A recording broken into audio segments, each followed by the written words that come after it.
सैयद अहमद कबीर रिफाई कहते हैं मैं गुजर रहा था खेत के अंदर से, इधर भी पानी था इधर भी पानी था, तो कहते इधर भी पानी था इधर भी पानी था। सैयद अहमद कबीर रिफाई कहते हैं मैं गुजर रहा था, असर की नमाज का टाइम हो गया, मैं जल्दी जल्दी जा रहा, सामने से कुत्ता आ गया।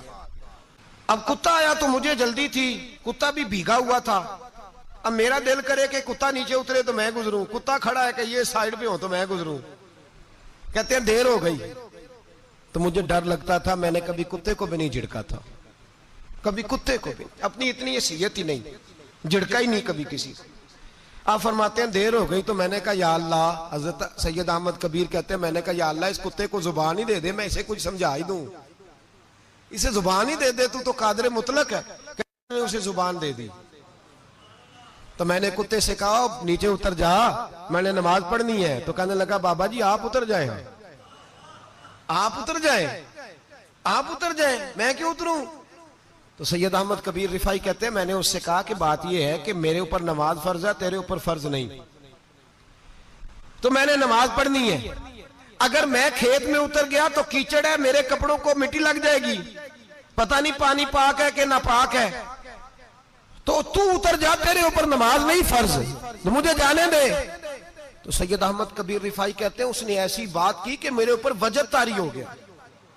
कुत्ते ने बात की तो मैं कांपने लगा। राती जागे शेख सदावे, राती जाग दे कुत्ते, तैथों उत्ते मालक दा दर मूल न छड़ दे, भावे मारो 100 जुत्ते तैथों उत्ते, ओ एक बुरकी दा कदर पछानन, भावे मालक हो मन सुते तैथों उत्ते, रुखा सुखा खा दिने जा रुखा विच सुते ते तैथों उत्ते, उठ बुलिया चल यार मना ले नहीं ते बाजी लै गए नहीं कुत्ते, उठ बुलिया चल यार मना ले नहीं ते बाजी लै गए कुत्ते ते तैथों उत्ते।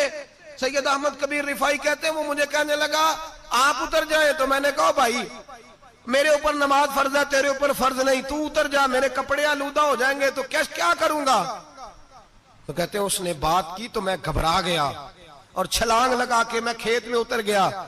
मुझे कहने लगा बाबा जी कपड़े अगर आपके कीचड़ से आलूदा हो गए तो पानी से साफ हो जाएंगे, और अगर मुझे हकीर जान के आपका दिल आलूदा हो गया तो 7 समुद्रों से भी साफ नहीं होगा, कपड़े पानी से धुल जाएंगे, और दिल अगर तकब्बुर से आलूदा हुआ तो 7 समुद्रों से भी सही हो सकता ना ना ना, हकीर नहीं जानना। किसी ने हजरत सैयद अहमद कबीर रिफाई से पूछा कि बाबा इतना बड़ा दर्जा, इतना बड़ा मकाम कैसे मिला? तो बाबा जी कहने लगे जिंदगी में कभी किसी को हकीर नहीं समझा, किसी को कभी हकीर, कभी किसी को अपने से कमतर नहीं समझा। तो अल्लाह ने देखे ना, अगर आप नहीं समझेंगे तो उसके लिए भी आपको उन्वान मिल जाएंगे, और अगर समझना है अपने आप को बड़ा तो उसके लिए भी मौके मिल जाते हैं। हजरत शफीक बल्खी बहुत बड़े सूफी बुजुर्ग हुए पर नौजवान थे, जवानी में ही अल्लाह ने बड़ा मर्तबा दिया। हजरत अब्दुल्ला बिन मुबारक बूढ़े थे, दोनों एक महफिल में इकट्ठे हुए। अब बगदाद सारा मानने वाला था और दोनों का मानने वाला था। आखिर में दुआ बुजुर्ग कराया करते थे महफिल के इख्तिताम पर। हजरत शफीक बल्खी जनाब अब्दुल्ला बिन मुबारक से कहने लगे आप दुआ करें, आप दुआ करें, आप बुजुर्ग हैं, अब जिसने जो मानना है उसे उसके लिए उन्वान भी मिल जाएगा। हजरत सैयदना अब्दुल्ला बिन मुबारक कहने लगे बेटे तू दुआ कर, तेरी उम्र थोड़ी है, तेरे गुनाह भी थोड़े हैं, तेरी उम्र थोड़ी है, तेरे गुनाह भी थोड़े हैं। तो सैयदना शफीक बल्खी कहने लगे नहीं हुजूर आप दुआ करें, आपकी उम्र ज्यादा है तो नेकियां भी तो ज्यादा ही है ना, नमाजें भी तो आपकी ज्यादा है ना, रोजे भी तो ज्यादा, रमजान भी तो आपकी उम्र में ज्यादा है ना, आज भी तो आपने ज्यादा। अगर आपने किसी को अपने से बड़ा समझना है तो उन्वान आपको मिल जाए, छोटा समझना है तो उसके लिए भी उन्वान आपको। बात तो ये है कि आप क्या करना, अगर आप किसी को हकीर समझना चाहते हैं तो बात खत्म हो गई। सैयद अहमद कबीर रिफाई फरमाते हैं जिंदगी भर कभी किसी को हकीर नहीं समझा। अल्लाह की सारी मखलूक की क्या बात है, अल्लाह कुरान में कहता है इन्नल्लाह ला यस्तही अन यदरिब मसलन मा बऊदतन फमा फौकहा, अल्लाह शर्म नहीं करता कि एक मच्छर की मिसाल बयान करे या उससे भी कमतर। अल्लाह मच्छर की बात करता है इतना बड़ा होके, वो कहता है मैं करूंगा, मेरी मखलूक जो है मेरी तो हजरत अहमद कबीर रिफाई फरमाने लगे मैंने कभी किसी को हकीर, बोलिए कभी किसी को हकीर। हम लोगों के पास उन्वान बड़े हकीर समझने के लिए, हम समझ लेते हैं। अमीर आदमी कहता है गरीब मेहनत क्यों नहीं करता, मेहनत करे अमीर हो जाएगा। उन्वान हुआ कि ना तनकीद करने का। 4 बच्चे हैं, करें कमाई, अमीर हो जाएंगे। अब वो हकीर समझ रहा है गरीब को, गरीब भी अमीर को हकीर समझता है। वो भी कहता है जो इसने कमाया सारा ही हराम है, जायज एक पैसा नहीं, उसने भी हकीर समझ लिया। यानी वो ये कह रहा है कि मैं हलाल खाता हूं, ये अमीर हराम खाते हैं, तो बात खत्म हो गई। उसने भी हकीर समझ लिया, इसने भी हकीर समझ लिया। अब उन्वान ही था ना, अगर उन्वान बदल लेते तो बात बन जाती। अमीर अगर ये कहता कि मैं इस गरीब की मदद करूंगा इसलिए कि पैसे मेहनत से नहीं मिलते, खुदा के फजल से मिलते हैं, तो वो ये ना कहता कि ये मेहनत करता तो आगे चला जाता। और गरीब अगर समझता इस बात को तो ये ना कहता अमीर सारे हराम ही खाते हैं। वो कहता भाई रब ने जो मेरे लिए पसंद किया मुझे दिया, जो इसके लिए पसंद किया इसे दिया, बात खत्म हो गई, झगड़ा खत्म। उन्वान तो मिल जाएगा आपको, मुस्बत भी और मनफी भी। तो अच्छी बात नहीं कि मुस्बत इख्तियार करें, ना मौलवी को, ना सूफी को, ना दरवेश को, ना खेत में काम करने वाले को, ना पट्टे पे मजदूरी करने वाले को, ना गाड़ी का शीशा साफ करने वाले को, ना तेल डालने वाले को, ना किसी को हकीर ना जान, ना किसी के हाल पे तंज कर, ना किसी के गम का मजाक उड़ा, वो जिसे चाहे जैसा नवाज दे। ये मिजाज लुत्फ रसूल है।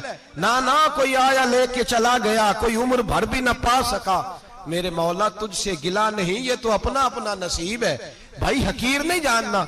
सैयद अहमद कबीर रिफाई फरमाते हैं वो कुत्ता तो गुजर गया, मैं दौड़ा घर गया, जाके मैंने गुस्ल किया, कपड़े बदले।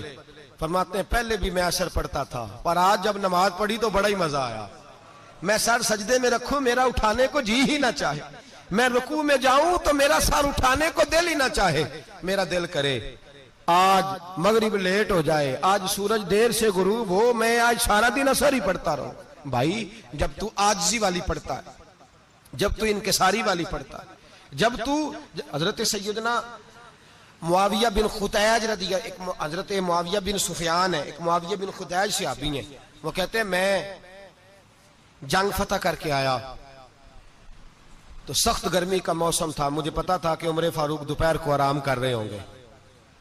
आप फरमाते मैं मस्जिद नबी में बैठ गया, एक बच्ची जनाब उमर के घर से निकली तो मुझे कहने लगी मुआविया आपका नाम है? मैंने कहा हाँ। अंदर जाके जनाब उमर को बताया तो उमर दौड़े आए, और जब आए तो सर पे टोपी कोई नहीं, पैरों में जूता कोई नहीं। कहने लगे मैं तेरा इंतजार कर रहा था, आज मुझे उम्मीद थी तू आएगा, तूने बताया क्यों नहीं? तो मैंने कहा हुजूर मुझे पता है रात सारी आप चेहरे पे कपड़ा डाल के मदीने की गलियों में रहते हैं, तो दोपहर को आप आराम करते होंगे, इसलिए मैंने कोशिश की कि आपको बेदार ना करूं, आप आराम कर रहे होंगे, इसलिए ये मैंने कोशिश की कि मैं बैठता हूं मस्जिद में आराम करता हूं, जब आप आएंगे तो देखी जाएगी। हजरत उमर फारूक ने जलाल किया, फरमाया तू मुझे गाफिल समझता है कि मैं सो जाऊंगा? और आप फरमाने लगे मैं कौम का खादिम हूं, जिसकी इतनी ज्यादा रियाया हो वो सो जाए चुप करके, मैंने जवाब नहीं देना अल्लाह की बारगाह में? फरमाया मेरे अमीरों की तरह सोने जागने के वक्त मुकर्रर नहीं, मैं कौम का खादिम हूं, जिस वक्त भी आया करो मुझे जगा लिया करो, मुझे कब्र में जाके खुदा को भी जवाब देना है, मोहम्मद मुस्तफा को भी जवाब देना है। मेरे भाई याद रखें जब ये चीजें पैदा, और फिर हमने इन तकल्लुफात में, मैंने कई दफा ये बात बयान की है, अब तो लोग रिश्ते करते हैं तो डीसी कॉलोनी में किराए का मकान खरीदते हैं, 2-4 गैरों की गाड़ियां मंगा के दरवाजे के आगे खड़ा करते हैं, रिश्ता हो जाता है बड़ा घर देख के, और जब शादी के चौथे दिन पता चलता है कि ये किराए का मकान था, तो रिश्ते मकानों पे कायम नहीं होते, एतबार पे कायम होते हैं। वो एतबार टूटता है तो जिंदगी भर कायम नहीं होता दोबारा। जो आप हैं आप वही रहें, जो आप नहीं है वो कभी बनने की कोशिश ना करें। और मेरे अजीज ये भी याद रखें आजिज़ी आपको सवार देगी, और वैसे भी हम अल्लाह के हुजूर जाने वाले, अगर पर्दों में छुप के चले जाएंगे तो बच जाएंगे, और अगर हम अपना आप दिखाते ही रहें, सारी जिंदगी इसी चक्कर में रहें कि मुझे भी पूछो, मुझसे भी मुशावरत करो, मेरी भी बात सुनो, तो ये अना की दौड़ तो खत्म ही नहीं होती। हिर्स सिर्फ पैसे की नहीं होती, हिर्स हवस शोहरत की भी होती है। और नबी पाक सल्लल्लाहु अलैहि वसल्लम ने इसको भी बयान फरमाया है कि ये जो तेरे अंदर चीज पैदा होती है ना, मैं जाना जाऊं पहचाना जाऊं, इससे भी अपने आप को बचा। सहाबा के बाद जिस शख्स की खिलाफत सबसे मजबूत हुई वो हजरत उमर बिन अब्दुल अजीज थे। इतनी बेहतरीन खिलाफत की कि लोगों को हजरत उमर का जमाना याद आ गया। हजरत उमर बिन अब्दुल अजीज, इराक में रहने वाली एक औरत थी। उस औरत का खामद फौत हो गया तो 5 बच्चियां यतीम थी। वो इराक से चली और जनाब उमर बिन अब्दुल अजीज के पास आई कि आप मेरी बच्चियों का वजीफा लगा दें।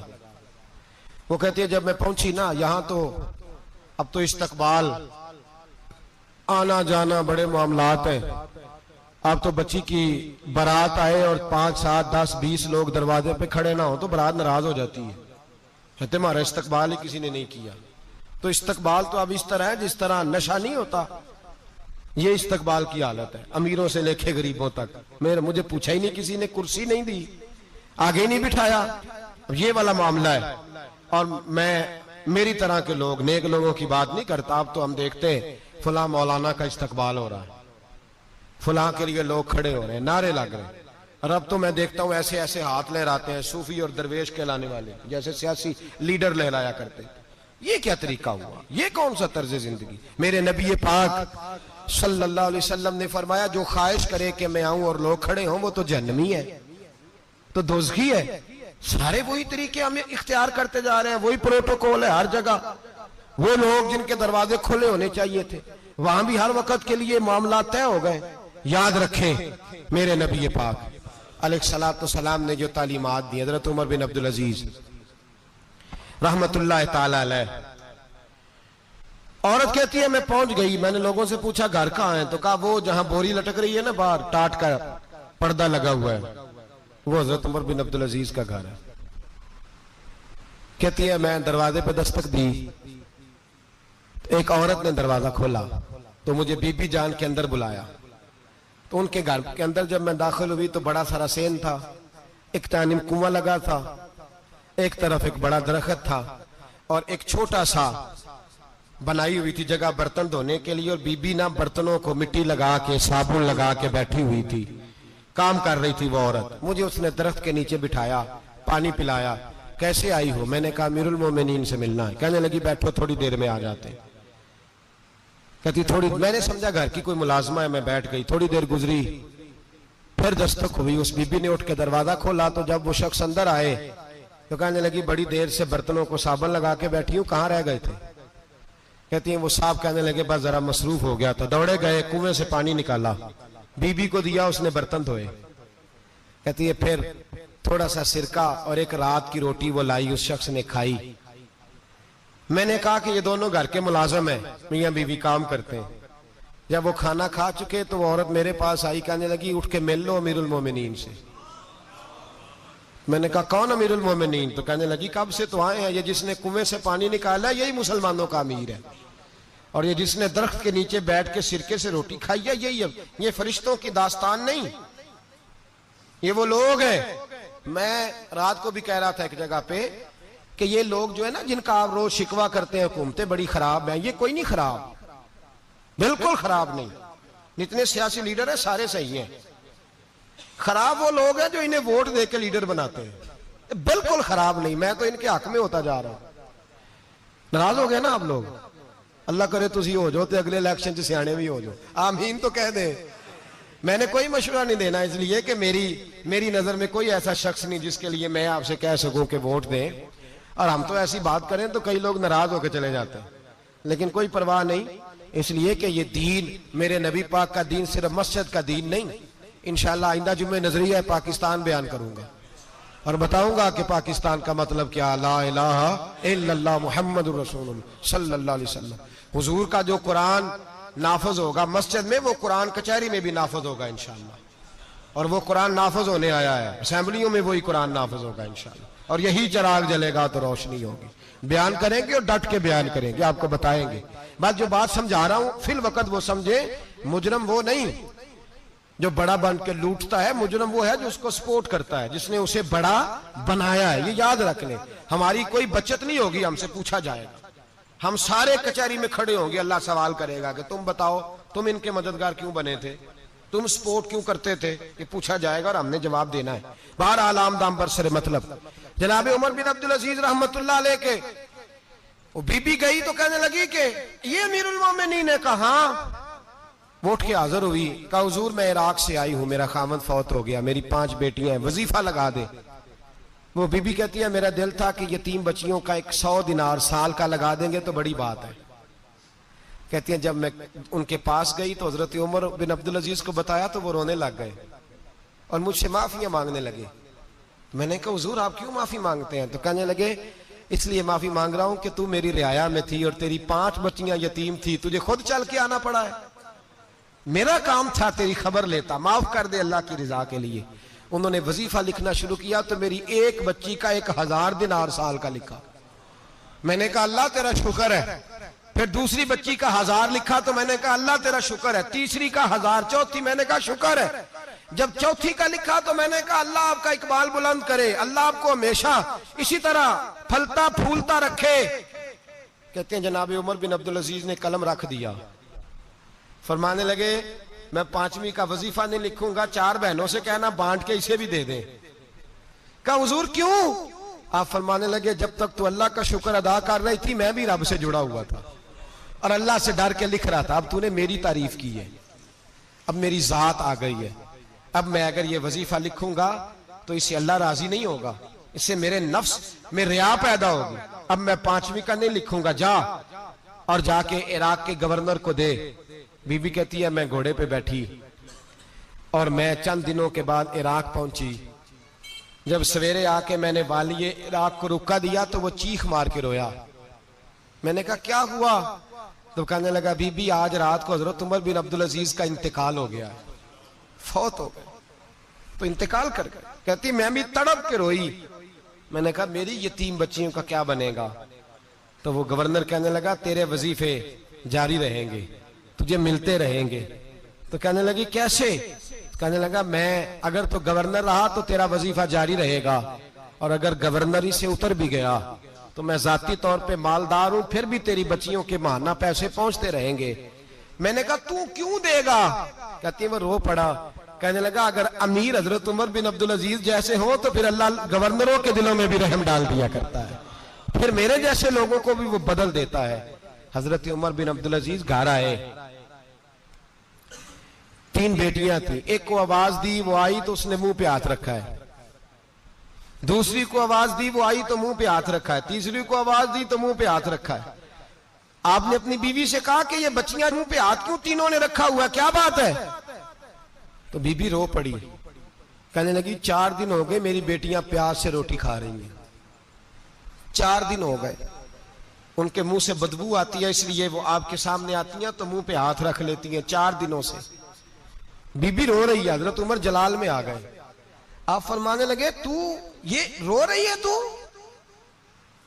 तू रोई है, तूने मेरे घर में रह के अल्लाह की नाशुक्री की है, तू शुक्र अदा नहीं करती कि 3 वक्त प्याज और रोटी तुझे घर की 4 दीवारी के अंदर मिल जाता? रो रही है। और मैं आ मेरे साथ बाहर निकल, तुझे वो लोग दिखाऊं जो झोपड़ियों में रहते हैं और मांग के खाते हैं, आ तुझे दिखाऊं। इतनी नाशुक्री कि घर के अंदर प्याज पहुंच रहा है, रोटी पहुंच रही है और तू कहती है मेरी बेटियां प्याज से खाती हैं, शुक्र कर फाके नहीं काटने पड़े। फिर अगले लफ्ज कहे तो रो पड़े। फरमाने लगे मैंने तो मुस्तफा के वो हालात भी सुने हैं जिसमें कई दिन बीबी फातिमा ने फाके किए। तू घर के अंदर प्याज पहुंच रहा है, तो अभी भी सादगी, आजजी और कनात नेमत थी इन लोगों की।